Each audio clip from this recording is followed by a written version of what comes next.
नमस्कार साथियों, nursing A to Z के डिजिटल प्लेटफॉर्म पर आपका हार्दिक स्वागत है। तो आपको जैसा पता है कि राम मनोहर लोहिया आयुर्विज्ञान संस्थान जो लखनऊ में है, उसकी एग्ज़ाम डेट आ चुकी है, जो आपका एग्ज़ाम 7 सितंबर को होना है। ठीक है, तो इसमें कुछ चेंज किए गए थे, आप सबको पता चल ही गया होगा।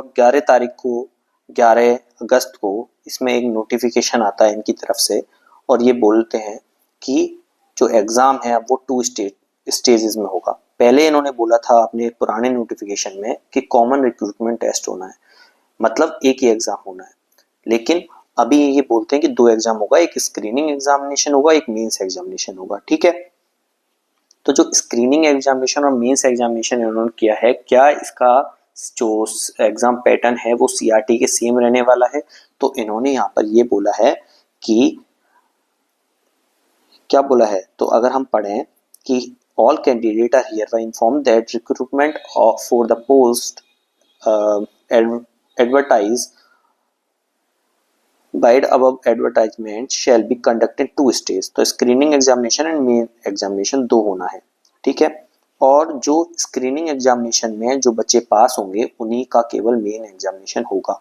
ठीक है, और जो स्क्रीनिंग एग्जामिनेशन में मार्क्स जो होंगे वो फाइनल सिलेक्शन में उनका कोई मतलब नहीं है। मतलब केवल स्क्रीनिंग एग्जामिनेशन केवल आपके पास होने के लिए है, और वो कब का है? 7 सितंबर का है।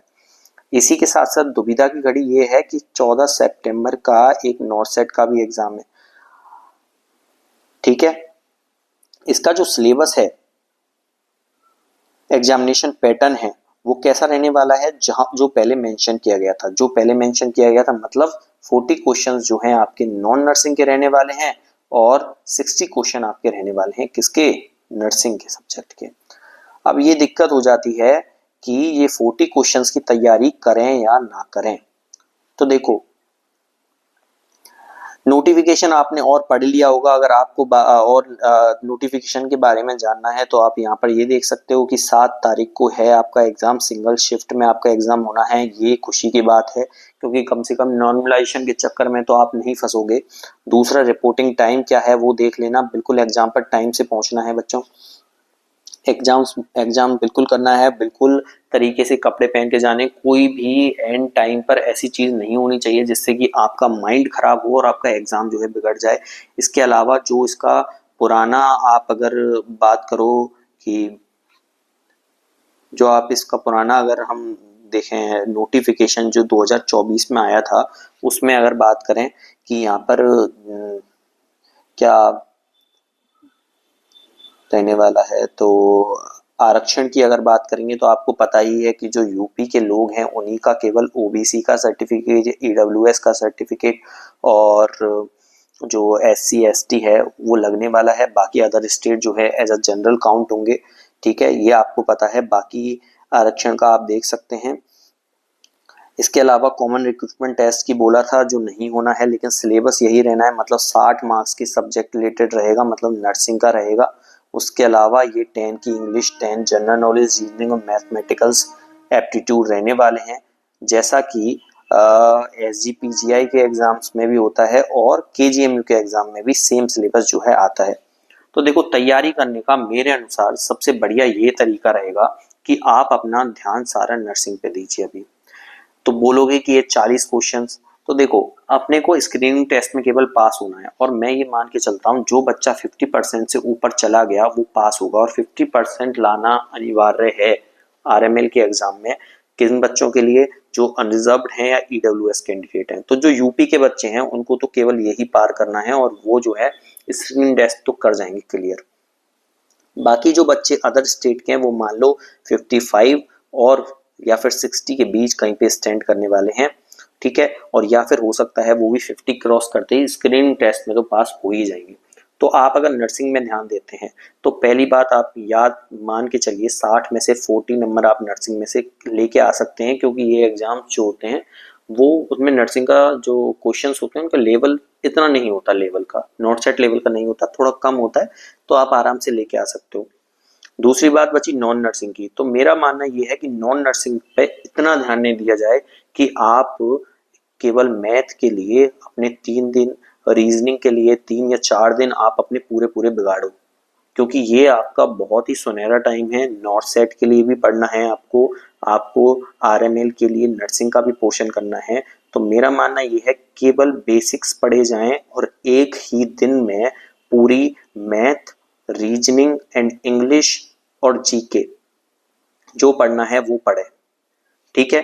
क्योंकि अगर आप बेसिक्स भी इसका पढ़ के जाते हो, मैं मान के चलता हूँ कि 40 में से 25 नंबर आपके तब भी आ जाएंगे।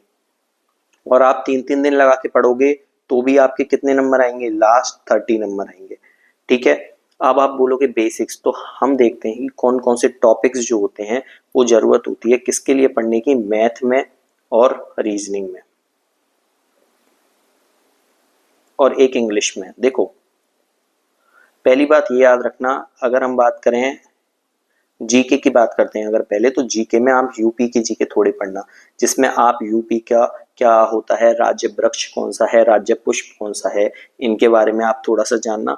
दूसरा आप जानना राज्य चिन्ह कौन सा है यूपी का, यूपी में राज्य का राज्यपाल कौन है, यहाँ पर मुख्यमंत्री कौन है, ठीक है।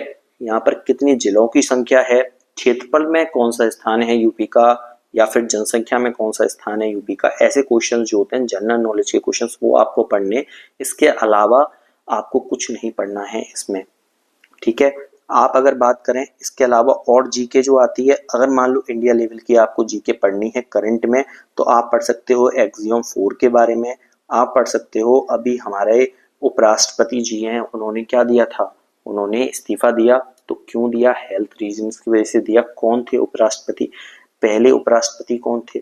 अच्छा, यूपी की जीके में ये भी पढ़ना कि पहली महिला मुख्यमंत्री कौन बनी थी, पहली महिला राज्यपाल कौन थी, ठीक है। ऐसे ही इंडिया जीके में ये सब पढ़ सकते हो, आपके प्रथम राष्ट्रपति कौन थे, ठीक है।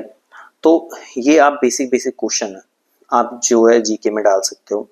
अगर आप बात करोगे किसकी, इंग्लिश की, तो इंग्लिश में आपको देखो नाउन, प्रोनाउन और एडजेक्टिव थोड़े से पढ़ के, और आपको बस टेंस पढ़ के जाना, आप बाकी कुछ पढ़ने की जरूरत है नहीं है बच्चों। क्योंकि जो भी इंग्लिश के पेपर्स मैंने देखे हैं अब तक, केजीएमयू का हुआ और बाकी सारे हुए, उनमें कितना भी पढ़ के जाओ आप, क्वेश्चंस जो हैं वो बिल्कुल आउट ऑफ द बॉक्स आते हैं, आपको आते हैं तो हो जाएगा, या तो बहुत ही बेसिक क्वेश्चन आएगा। एचएमआर का क्वेश्चन आ गया था केजीएम के एग्जाम में, तो उससे बेसिक कुछ नहीं होता। नाउन पूछ लेता है कि एक सेंटेंस देखिए कितनी नाउन्स है, ठीक है। तो बहुत बेसिक है, बस आपको थोड़े से कॉन्सेप्ट पता होना चाहिए, वो सब आप पढ़ के जाओ।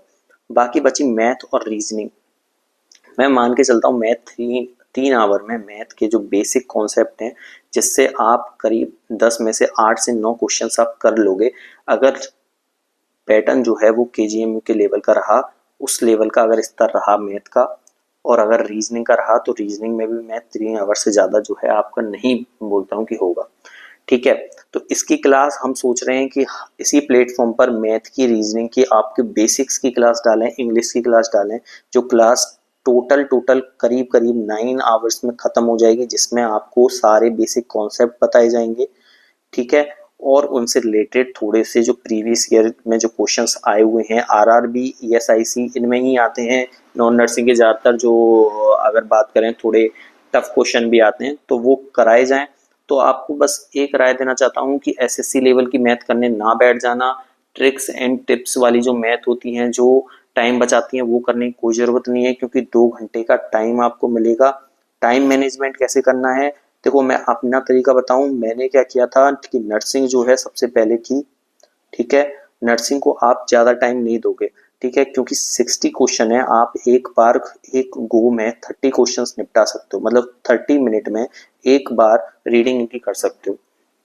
इसके बाद आप नर्सिंग के क्वेश्चन के बाद जीके के क्वेश्चन कर लो 10, उसके बाद करो इंग्लिश के, एंड देन आती है मैथ और रीजनिंग। मैथ और रीजनिंग के लिए मैं मान के चलता हूँ आपको कम से कम नहीं तो 45 मिनट छोड़ो पेपर में लास्ट में, क्योंकि बेसिक कॉन्सेप्ट से भले से क्वेश्चन हो सकता है थोड़ा लंबा हो, लेकिन सही होगा।